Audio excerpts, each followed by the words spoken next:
Bueno, buenos días y muy agradecido a la organización de este magnífico congreso, la posibilidad de estar aquí presentando además a un gran amigo y en particular en este congreso de Ministerio Público que se presente el tema de juicio por jurados, y creo que no hay ninguna persona más autorizada en esta provincia que Héctor Granillo Fernández. Yo creo que uno de los más grandes luchadores por el juicio por jurados de la Argentina y de esta provincia, creo indiscutidamente. Y además nos une que somos los dos abogados defensores y que ambos desde una cuestión ideológica, constitucional, entendemos que debe cumplirse el mandato constitucional del juicio por jurados, porque ambos compartimos una idea que a partir de ahora va tomando fuerza, y es la pregunta de si es posible decir que un sistema puede ser acusatorio o verdaderamente adversarial en manos exclusivas de jueces profesionales. O dicho de otra manera, puede ser considerado un juicio adversarial sin participación ciudadana.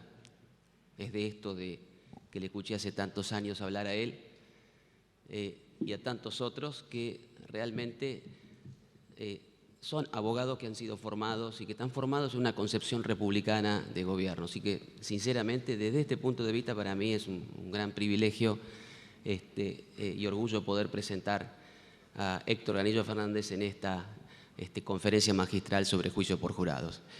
Además de todo eso, el doctor Héctor Granillo Fernández es el presidente de la Asociación Argentina de Juicio por Jurados, además de uno de los que ha introducido todo lo que es la enseñanza del derecho verdaderamente acusatorio en la Universidad de La Plata. Bueno, bienvenido, Héctor.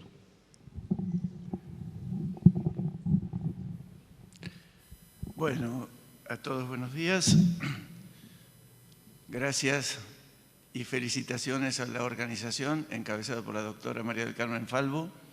Esta convocatoria, este número, esta providencia desde distintos lugares nos está indicando sobre un interés creciente en la República Argentina, no solo por el tema que me convoca a mí de juicio por jurado, sino por participar, por mejorar. Y estas iniciativas del Ministerio Público son realmente destacables porque hay mucho que discutir, hay mucho que trabajar y mucho que mejorar. Más allá de eso, quiero decir que no le crean nada a mi amigo Andrés Harfuch, porque como amigo habla siempre tendenciosamente. Lo único que sí es cierto de todo esto es que el juicio por jurados es nuestro tema y que hablar de juicio por jurados es hablar de república. Hablar del esquema constitucional es hablar de la previsión de la Constitución Nacional sobre la forma republicana de gobierno, que, dicho sea de paso, frecuentemente la omitimos, frecuentemente la olvidamos y muchas veces procedemos hacia modelos que tienen resabios. Nosotros no somos hijos de la nada, nosotros hemos sido colonizados en el sentido estricto de la palabra hace 500 años por monarquías europeas. Y cuando digo nosotros, no digo solamente la Argentina, digo la Argentina y toda Latinoamérica, y aún más allá de las fronteras del Río Bravo en México, porque ustedes saben que los estados del oeste de Estados Unidos tienen civilización, por decirlo así, española. Cuando hablamos de esquema constitucional y república, tenemos que recordar que la república es res pública, cosa pública, y que todo lo que acontece y todo lo que concierne al gobierno de esa república es cosa de todos. El principio es de soberanía popular y no está de más recordarlo, porque hemos recortado de tal manera el poder del soberano que lo hemos hasta frecuentemente olvidado. El soberano en nuestra nación es el pueblo. Y esto no es un eslogan, esto es un punto de referencia al que debemos ir y volver permanentemente. Sin embargo, por la vía oblicua de la reglamentación procesal hemos derogado normativas constitucionales básicas. Y en esto no nos hemos lucido. Hemos desdibujado e instaurado una realidad procesal de enjuiciamiento realmente bizarra, por lo menos desde el punto de vista de la confrontación con las pautas básicas, como en cualquier edificio que no tuviese correspondencia con sus bases. Tambalea. Y esto se ve hoy en día, cuando el descreimiento en los órganos jurisdiccionales de toda la República es realmente alarmante, es preocupante. Pasa a niveles en estadísticas serias de descreimiento en cifras mayores al 80 y tantos y 90%. Esto nos hace merecedores de una reflexión. Debemos dibujar y redefinir y marcar el esquema constitucional. En este esquema hay tres poderes y en los tres poderes del Estado de gobierno hay un principio de soberanía, como dije, del pueblo. Sin embargo, en el Poder Ejecutivo y en el Legislativo nadie discute. Votamos, nos guste o no nos guste, con opciones mejores o peores, votamos a los miembros. Pero en el Poder Judicial nos hemos acostumbrado a una administración de justicia en la que el pueblo es el ausente sin aviso, es el ausente de facto, casi en toda la República. Porque no olvidemos que hace más de 10 años ya, en la provincia de Córdoba, rige el juicio por jurados en su forma escabinada.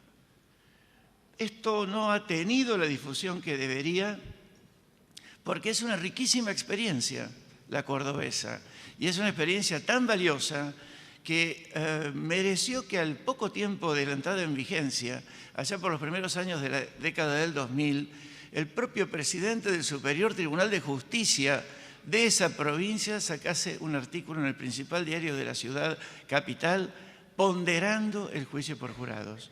Pero no ponderando como una actitud personal, sino ponderando el funcionamiento y el cambio que había tenido la Administración de Justicia con participación popular en cumplimiento del mandato constitucional. Entre nosotros, ¿dónde se ha visto un superior tribunal, una corte provincial o nacional proclive al juicio por jurados en forma oficial? Esto implica la experiencia positiva de una década y un movimiento juradista imparable que, dicho sea de paso, sobre esto volveremos, ha comenzado ya y es ley en la provincia de Neuquén para entrar en el 2014 en la forma de jurado clásico y es proyecto de ley con estado avanzado legislativo en esta provincia de Buenos Aires, está interesadísima el resto del país. Y este cambio tiene que ver con muchos factores. Tiene que ver con una mayor concientización republicana, tiene que ver con un criterio de igualdad, porque el jurado trae necesariamente paridad, trae división de la decisión, trae republicanización en la administración de justicia. Dividir y separar veredicto de sentencia implica comprender el esquema de la Constitución. La República, a diferencia de la monarquía, exige justamente poderes controlados, poderes divididos, poderes complementarios. Sin embargo, nosotros hemos asimilado el modelo monárquico, prueba de lo cual es que, y esto por favor, nada tiene que ver con los distinguidos jueces, funcionarios y magistrados del Poder Judicial y del Ministerio Público. No estoy hablando en relación a personas, estoy hablando en relación al sistema que debe ser. Porque cuando esto es como, lo digo reiteradas veces siempre, esto es como un banco con una pata floja. Si la pata está floja y seguimos sentándonos, la pata se va a romper y va a romper las otras patas. Y en poco tiempo vamos a tener una situación que es la que exhibe la realidad procesal argentina, a pesar de los esfuerzos, y yo me permito decir, de las frustraciones que deben tener los buenos magistrados y funcionarios, y los buenos abogados, y los buenos operadores del sistema. Porque este es un todo, y nosotros lo entendemos como un sistema de patrones. Ayer lo dijo muy bien el colega doctor Zaffaroni. Hay que republicanizar esta situación. Hay que hacer una situación de jerarquización y de respeto funcional vaya si hay una función más importante que la de juez. Esto no se deroga. El juez siempre dictará la sentencia, pero la decisión en la cual se va a fundar esa sentencia es una decisión realmente hoy ilegítima. Y es ilegítima porque no se cumple con el mandato constitucional. La Constitución exige que el veredicto, decisión sobre los hechos, sea competencia del pueblo. Para eso se han estructurado, se han polarizado, por decirlo así, dos sistemas, dos modelos de juicio por jurado.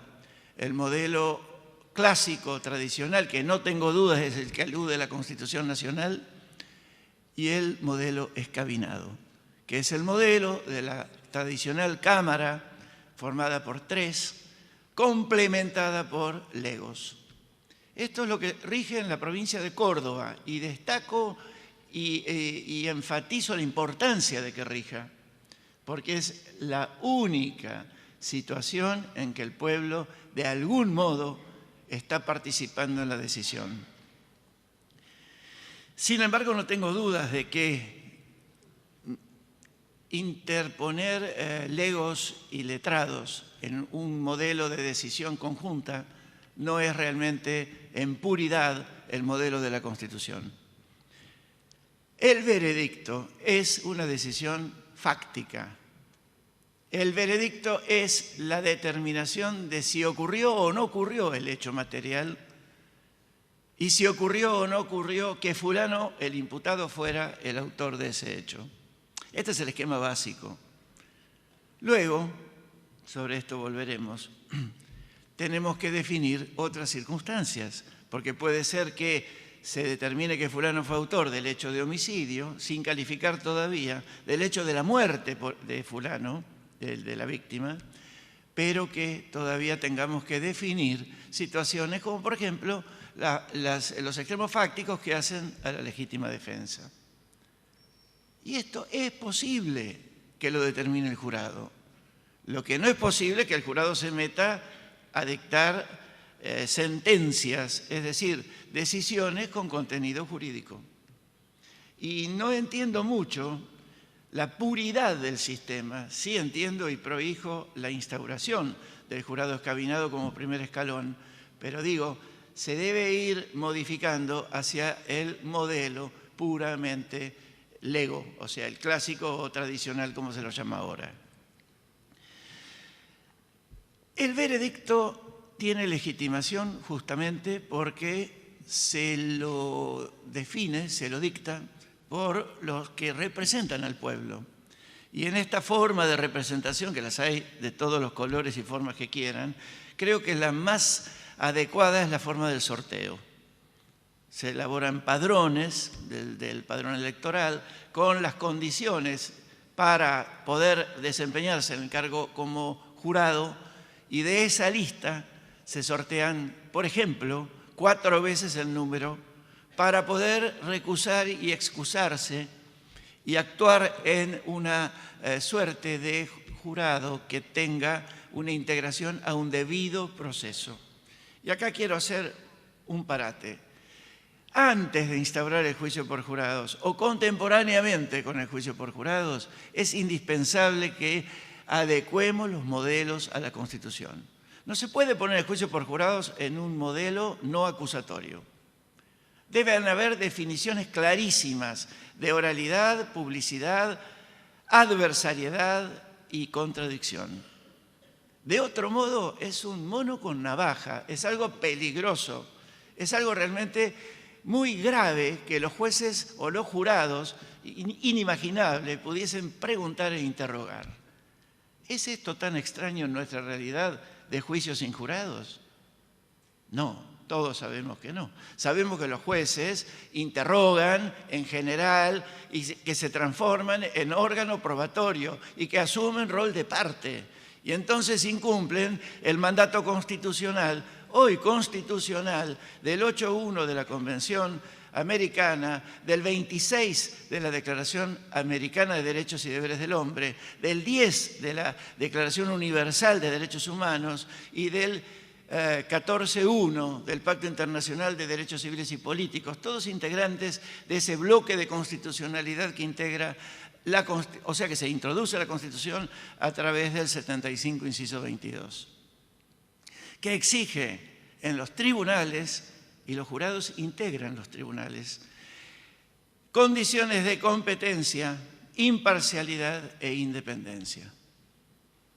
Un juez que interroga es un juez que tuerce el principio acusatorio y al torcerlo se parcializa, porque siempre que interroga es como las gracias a Dios, perimidas en lo penal, medidas para mejor proveer, que eran medidas para mejor embromar, porque nunca eran para absolver, sino que eran cuando había duda.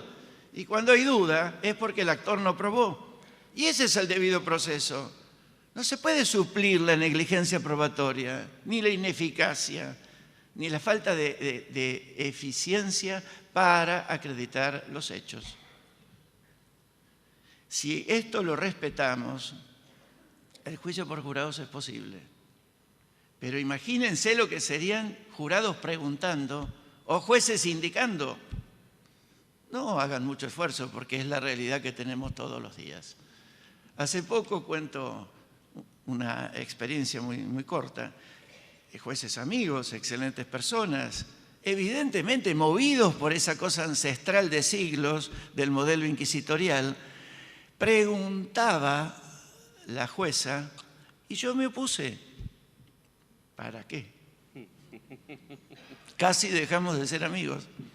Ahora, fue importante porque como después fue un pronunciamiento condenatorio en base a eso, hoy hay un planteo de nulidad. Consta en actas, está la oposición, la pregunta y la respuesta. Está todo. Y tengo fe ciega de que un tribunal revisor en serio va a revisar.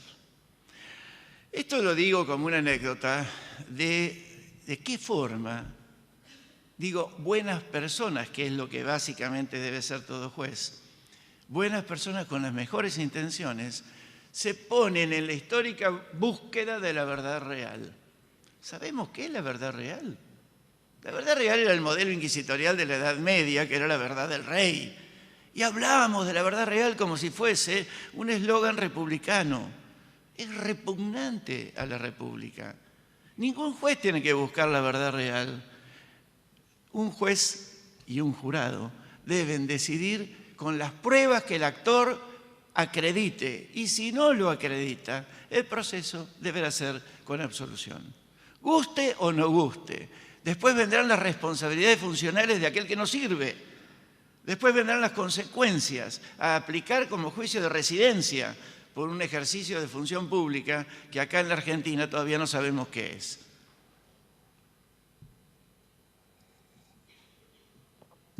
En medio de esto, tenemos embretado un sistema en el cual los jueces tienen que ser superhombres, sobre todo en el fuero penal, porque si resuelven en contra de los intereses de ciertos sectores de poder, resulta que son enjuiciados y en número desfachatado en la fecha, donde se los lleva a enjuiciamiento por haber decidido muchas veces conforme a la ley. Asistimos permanentemente a consultas y a defensas, asumimos defensas de funcionarios y magistrados de toda la provincia. Y sé que esto ocurre también en otras provincias. ¿Saben cuál es la respuesta? Que la Constitución ya previó y por qué lo instauró. Es el juicio por jurados. Es que los jueces dejen de ser omnipotentes y resolverlo todo. Que los jueces contribuyan y que la base de esa decisión sea la decisión previa del pueblo. Entonces los jueces no van a cargar con esa pesadísima carga y van a tener las espaldas cubiertas como la Constitución previó. Porque esto no es una mera casualidad y no es un eslogan. Estoy hablando de pautas constitucionales y si alguien no cree en la Constitución, ya nos apartamos entonces de todo diálogo. Sí podemos errar o equivocarnos, pero no podemos dejar de ver qué normativa constitucional es exigible. Sobre eso, es como se dice, no se negocia. Sobre otras cosas sí.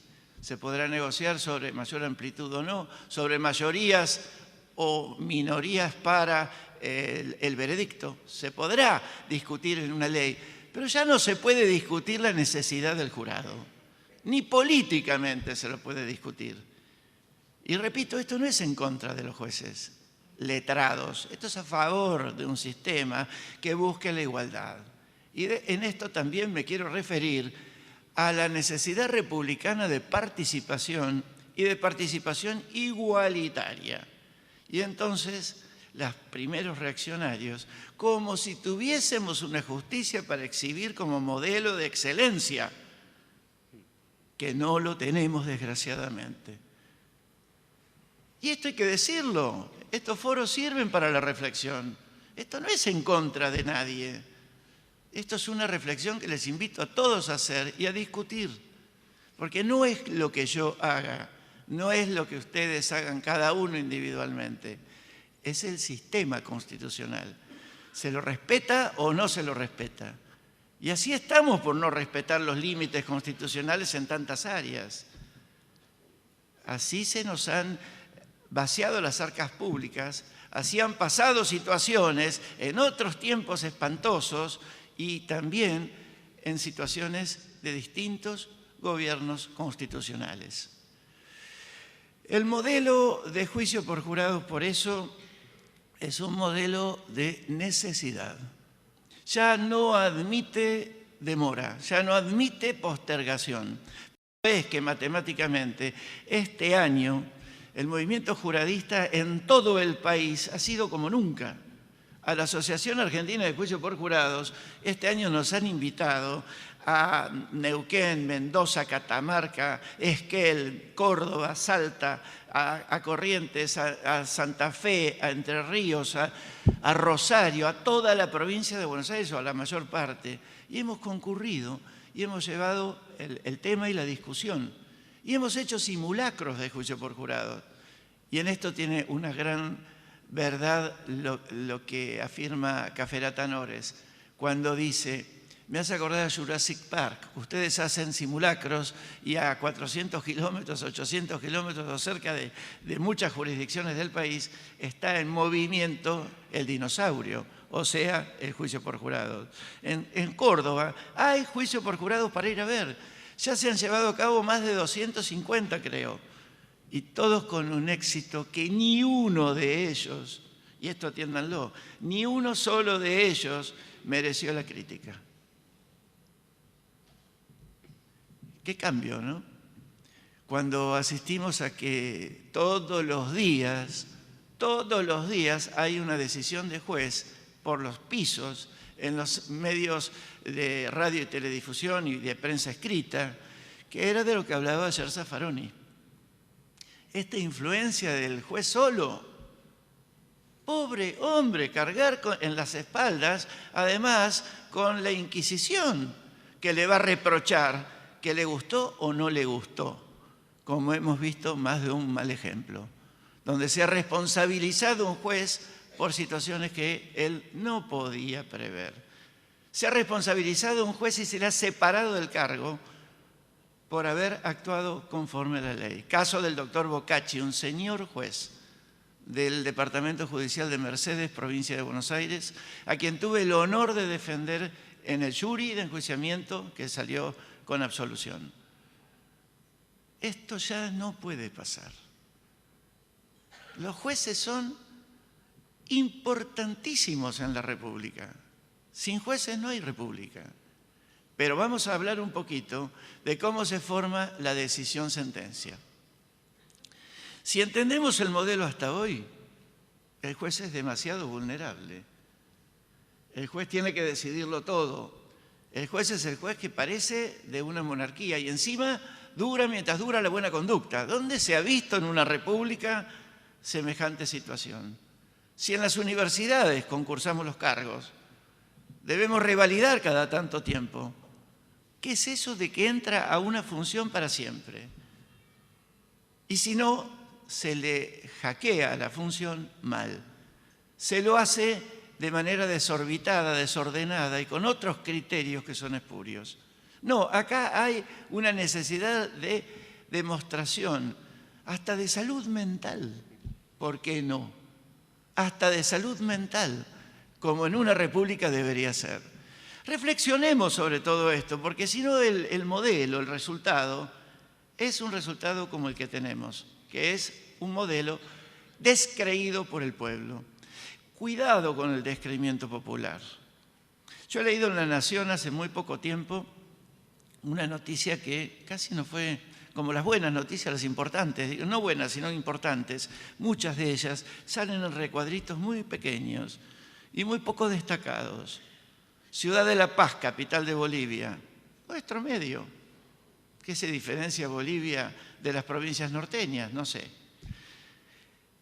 2 brasileños encarcelados en una comisaría fueron sacados por una turba que redujo a todos los policías, los molió a golpes en la calle, los roció o les roció con queroseno, con nafta y les prendió fuego. ¿Qué decían? Que habían matado a 3 bolivianos y que no creían en la administración de la justicia. Esto que parece una utopía se produjo. Y cuando se produce, se pasan los límites de lo tolerable. Esto es cuando a un hijo nuestro nos falta el respeto. En la primera ocasión es el límite. No debe haber una segunda. Y esto puede darse como situación. ¿Por qué es esto? Porque el pueblo está ajeno. Y está ajeno en serio. Tomemos conciencia de esa ajenidad. Y tomemos conciencia de que eso se produce porque nos hemos alejado del mandato constitucional. Y debemos empezar a construir criterios de igualdad, porque en un jurado debe haber gente con las mínimas condiciones de comprensión, de alfabetismo, etc. Debe haber gente de todos los sectores. Debe haber integración con un profesor, un médico, un empleado público y también una empleada doméstica. Si es que esa empleada doméstica no es infradotada. Y yo no creo que por desempeñar una función determinada en la sociedad esta consecuencia sea necesaria. A veces encumbrados funcionarios merecerían esa calificación. Es importante, lo digo con toda seriedad, es importante que respetemos la igualdad de los iguales y que el veredicto sea el resultado de la expresión de todas las clases y sectores de la sociedad. Si somos republicanos, yo comienzo mis clases todos los años con la misma reflexión. ¿Somos republicanos? ¿Somos igualitarios? Yo me permito decir que todavía no hemos completado ese esquema. Y lo que sí advierto en todos los lugares a donde voy es una desazón, una falta de felicidad con la función que se hace. Porque siempre hay un esfuerzo inhumano, siempre hay una demanda de mayor apoyo, siempre hay una frustración. Es que es un sistema incompleto. Esto es como tener un matrimonio y no tener cohabitación con el cónyuge. Esto es como tener una sociedad con alguien con quien nunca hablamos. Y esta sociedad necesariamente está en la Constitución. ¿Cómo se eligen los jurados? Ya digo, por el voto. ¿Y cómo se establece el tribunal de jurados? Esto es más difícil. Yo les reconozco que el paso previo de la conformación de un jurado es un paso realmente complicado y que exige infraestructura importante, porque hay que saber quiénes son los 48 propuestos para extraer 12 más 3 suplentes. Esto es difícil, lo he visto en otros lugares.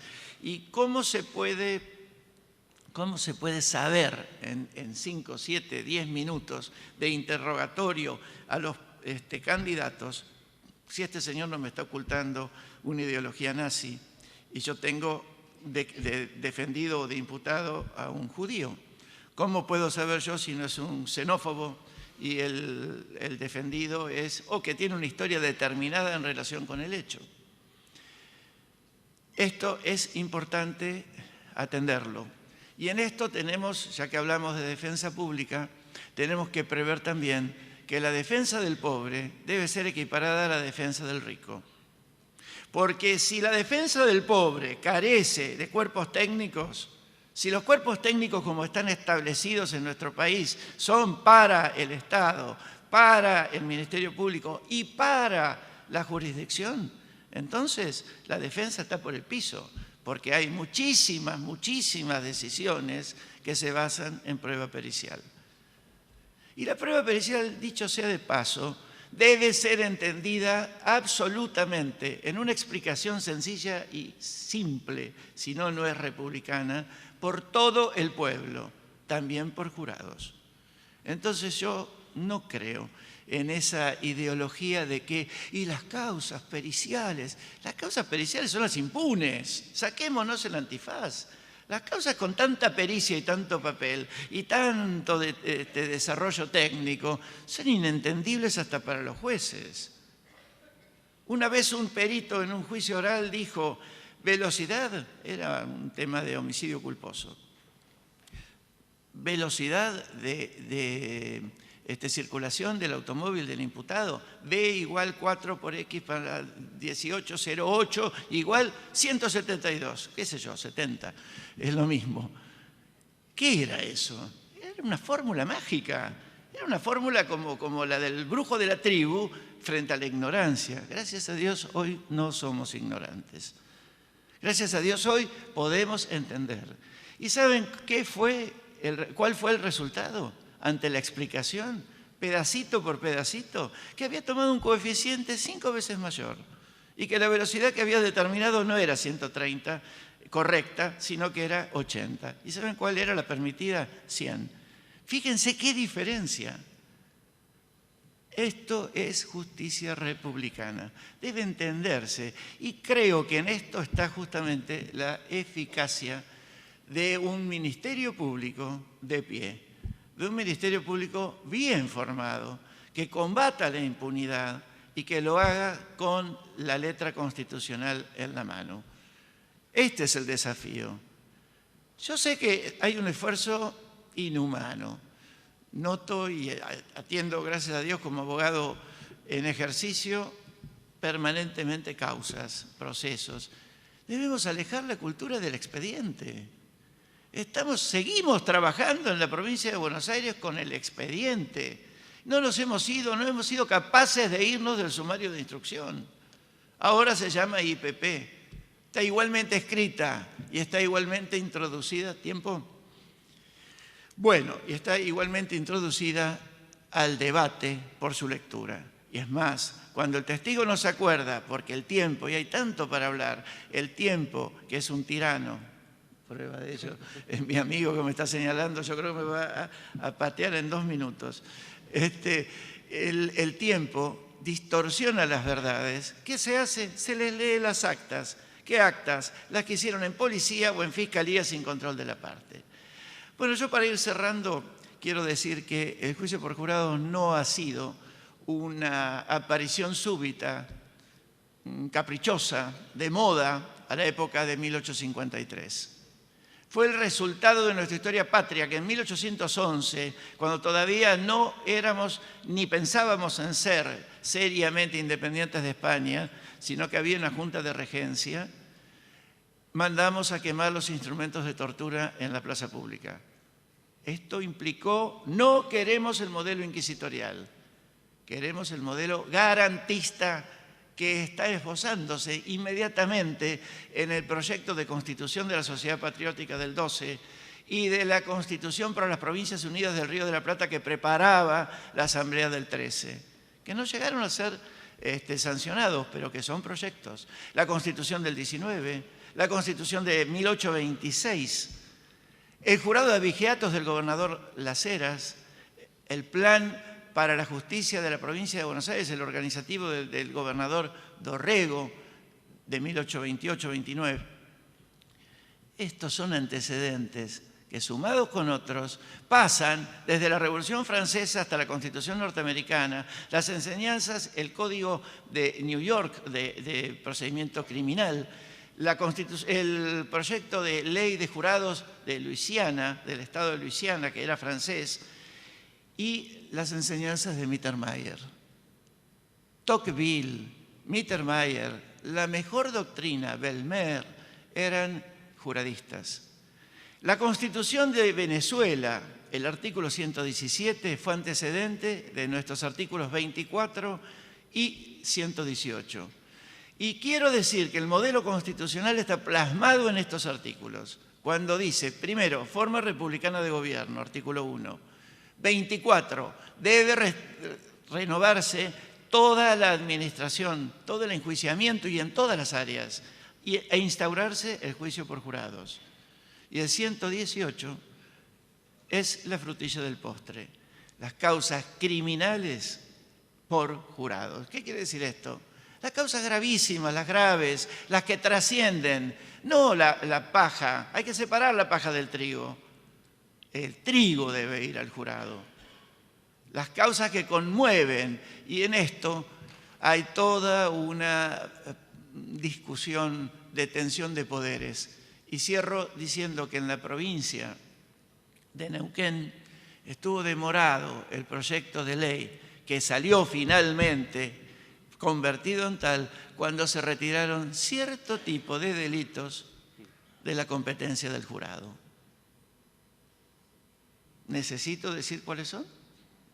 ¿O son los que afectan al poder? Entonces, ¿justicia republicana o justicia fuera del esquema constitucional? Como apoyo a esta tendencia, además, tenemos personajes de nuestra historia que parten desde la Revolución de Mayo y también algunos que no pensaríamos, como Mitre Sarmiento Avellaneda, como Victorino de la Plaza, como Joaquín B. González y como tantos otros. Hoy toda la vanguardia del pensamiento procesal constitucional y del pensamiento procesal penal es juradista. Es juradista en la Argentina y se está abriendo camino en toda Latinoamérica. Está en nosotros completar el modelo constitucional. Muchas gracias.